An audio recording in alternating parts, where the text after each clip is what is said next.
Good morning, good afternoon, and good evening around the world. Welcome back to the channel. My name is Blackjack. Today, unlike always, I will not be doing a deck tech from the comment section down below. But if you're interested in having me put a deck together for you or help you tweak a list you're trying to work on, I'm looking for any of the 5 metrics in the comment section. A bracket, a budget, a theme, a commander, and any pet cards you might have. I'll also leave a link to my Discord down below. It's an easy thing for you to join and drop a deck list there to have me work on. Today, we're doing Yuriko the Tiger's Shadow. Everybody loves ninjas. Ninjas have always been fun. They're always a good time. I'm going to show you how to build a ninja list that doesn't lose you friends. Do not play extra turn spells with this deck. It's going to make everyone at your table hate you. But there are still lots of ways for ninjas to win the game and be very powerful without taking extra turns. Hopefully, I'm going to put that on display for you. So Yuriko, Tiger Shadow, everybody knows what it does by now. Its mana cost doesn't matter. You're always going to use Commander Ninjutsu so you can break parity on commander attacks. Whenever a ninja you control deals combat damage to a player, reveal the top card of your library. All your opponents lose life equal to that card's CMC, and then you put it in your hand. So the whole point of this deck is connecting with a ton of ninjas, flipping over a bunch of cards and getting a ton of card advantage from that, and then dealing damage and just slowly whittling your opponents down with ninjutsu damage and flipping cards over. A couple of Kaitos here. Most of them do stuff with ninjas or surveil, make stuff unblockable. It's all the stuff that you're looking for in any uh, ninja deck, really. We are playing. So one thing I did do with this deck, Bogart Trawler, Hydroelectric Specimen, both MDFCs. We are playing a ton of MDFCs. So we have 30 dedicated lands. We have 7 MDFCs. The reason they're particularly good in a deck like this is obviously they're dual faceted. In the early game, you can deploy them as lands, but then in the late game, if you can flip them over with Yuriko and deal a bunch of damage and then still deploy it as a land or cast its, other half, it's really powerful. So if you look at a card like Seagate Restoration, 7 mana, draw cards equal to the number of cards in your hand plus 1, you have no maximum hand size for the rest of the game. You flip this over with Yuriko, and you deal 21 damage to the entire table, which is absolutely insane. And then if it's early game, you can simply pay the 3 life and put it right into play. If it's late game and you have a bunch of mana, nothing to do, you can pay that 7 and get yourself a ton of cards and no max hand size for the rest of the game. So lots of creatures here. There are a few MDFCs. Otherwise, there's basically 2 types of creatures that an ninja deck's looking to have.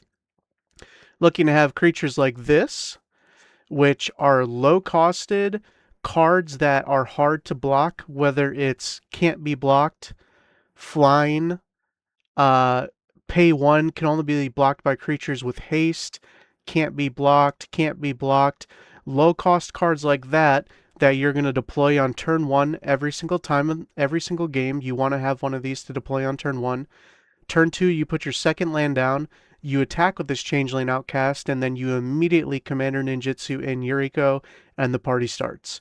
So having a good amount of these low-costed creatures that you can deploy early and often in order for you to ninjutsu, take them out, put other things in that are high-costed. For example, this Ingenious Infiltrator, 4 mana, for 4 mana, this card would be almost unplayable garbage. But if you ninjutsu it for just a blue and a black, every time a ninja you control deals combat damage to a player, you draw a card. So you're going to be ninjutsuing the Changeling Outcast in and out of the battlefield, the Fairy Seer, the Godola Lurker, the Ginger Brute, the Miscloaked Herald. All this stuff is just going to get ninjutsued out over and over for you to get your high cost ninjas in. Fallen Shinobi lets you get cards from other people, more unblockable stuff. Higger the Still Wind can search for a ninja. Ingenious draws cards. Ink Eyes can put a creature onto the battlefield. Mistblade Shinobi bounces a creature. Mist Syndicate, you can make copies of this thing. Moth Dust Changeling to get through. Nashi, Whenever this deals combat damage, exile the top card of of each player's library until end of turn you can play one of those. If you cast a spell this way, pay life rather than its casting cost. So, anytime that we can cheat on mana is really important because we actually don't have a ramp package in this deck. The only piece we play is Soul Ring, which is crazy, I think, considering that it's probably the only commander deck that I put together that only plays one piece of ramp, but it's just not necessary.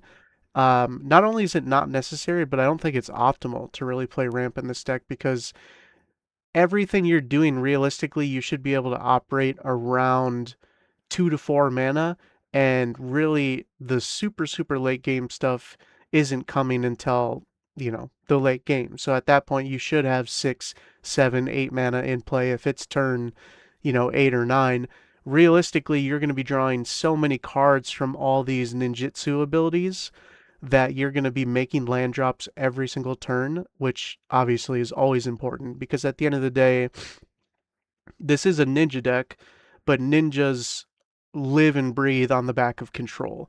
So there is a lot of control here as well. Ninja to draw cards, Ornithopter, a hard thing to block, and it comes down early to get through. Prosperous Thief makes tokens. Sakashima's Student can copy stuff. Shadow of Mortality is a good example of a card that you are realistically never going to actually cast. You're going to try to keep it on top of your library as often as you can, so that way if you connect with your commander, you're going to deal 15 damage to each opponent, which is absolutely insane. Silent Blade Oni can cast stuff for free. Silver Fur Master makes ninjutsu abilities cheaper and buffs your guys. Couple more things to help us get through. Tetsuo Umezawa is really powerful, makes stuff unblockable. Thousand Face Shadow comes in, creates a token. Throat Slitter can destroy a creature. A couple more things that allow you to get through. So the cool thing about all these things that allow you to get through is some are better than others. Universal Automaton, in particular, Changeling Outcast, they are shapeshifters, so they also count as ninjas. So yes, you do want to be using these to get other ninjas in with ninjutsu, but if you don't have anything to ninjutsu in, these are still great to connect with because they still will trigger Yuriko. Sorceries, Egadim's Awakening. Again, just an MDFC. I'm trying a bunch of MDFCs in this deck just to see how it feels. I feel like if any deck is going to really utilize them well, it's going to be Yuriko. Crippling Fear is a one-sided board wipe. Feed the Swarm to deal with enchantments. Ponder, Preordained, Serum Visions, all to kind of stack the top of our deck in the right way to trigger Yuriko and flip the right cards over. Treasure Cruise, a card. This is a perfect example of what this deck is trying to do. A high casted card that you're going to eventually cheat out for cheaper. So it's going to deal 8 damage to each player, each opponent, and then eventually you're going to ideally pay 1 blue to draw 3 cards. So Ancestral's Recall is pretty good. A lot of control elements. Offer You Can't Refuse, Commandeer, Curtain's Call, Deadly Rollick, Dig Through Time, Dispel, Brainstorm, Fell the Profane, Flare of Denial, Flare of Malice, Force of Negation, Misdirection. One thing you might be noticing about all these is, for the most part, they're either cheap or they cost nothing depending on the situation. So Commandeer you can do for 0, Flare Denial for 0, Flare Malice, Force Negation, Misdirection. You can cheat on the mana cost of all these. Murderous Cut, you can cheat the mana cost. Snuff Out can be free. Submerge can be free. And then a few MDFCs and a Negate. So again, trying to break parity on the actual cost of these cards. So they're front-facing, deals damage to everybody, but in reality, you're never going to be casting Snuff Out for 4 mana. You're going to be casting it for free, but you at least get to deal 12 damage when you reveal it to everybody. A few ways to kind of push the game and finish it off. So the hard thing about a deck like Ninjas is eventually, if you're not playing extra turn spells, excuse me, if you're not playing extra turn spells, eventually people will get blockers out, people will board wipe, and ninjas will fall behind, fall apart, and not be able to get over the finish line.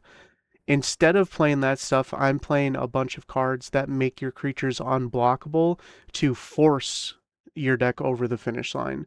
Brotherhood Regalia, Silver Shroud Costume. You could also play, there's a 3 mana Whisper Silk Cloak, I think it's called, can make stuff unblockable. It wasn't quite good enough for me here, but there are multiple ways to make stuff unblockable, so that way you can at least guarantee 1 to 2 triggers later in the game. Lightning Greaves and Swiftfoot Boots to protect your boys.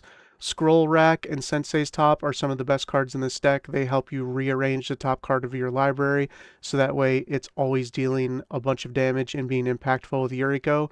Soul Rain as the one and only ramp piece in this deck.